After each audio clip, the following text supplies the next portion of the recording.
একেবাৰে শ্বৰ্ট আৰু জৰুৰী ভিডিঅ' হয়। আজি এবাৰ চেক কৰি চাব ঘৰত আমাৰ বয়োজ্যেষ্ঠসকলৰ মানে মা দেউতাসকল বা এই 30, 35, 40 বছৰীয়া বোৱাৰী ছোৱালীসকলৰো বহুতৰে হাতখন এনেকে পিছলে নুঘূৰে, মানে এনেকে চুইমিং কৰিব গ'লে হাতখন ঘূৰাব নোৱাৰে। বহুতে এনেকে কৰি থাকে ইমানখিনি, কাৰোবাৰ হাত ইয়াতকে ওপৰলে নাযায়, কাৰোবাৰ পিছলে নাযায়।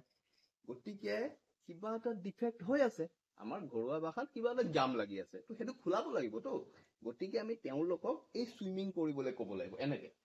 কিন্তু এনেকে কৰিবলৈ ক'লে তেখেতসকলৰ হাতখন এনেকে বাহিৰৰ ফালে যায়, এনেকে চাবচোন, এনেকে যেতিয়া ঘূৰাব কওঁ এনেকে যায়, ইখন হাতত এনেকে যায়, মানে পিছলে নাযায়।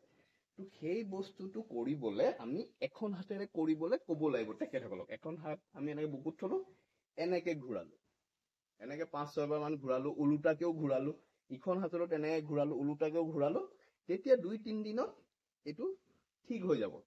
কিন্তু আমাৰ মা দেউতাসকলক কৰিবলৈ ক'লে তেখেতসকলে নকৰে, এলাহ কৰে।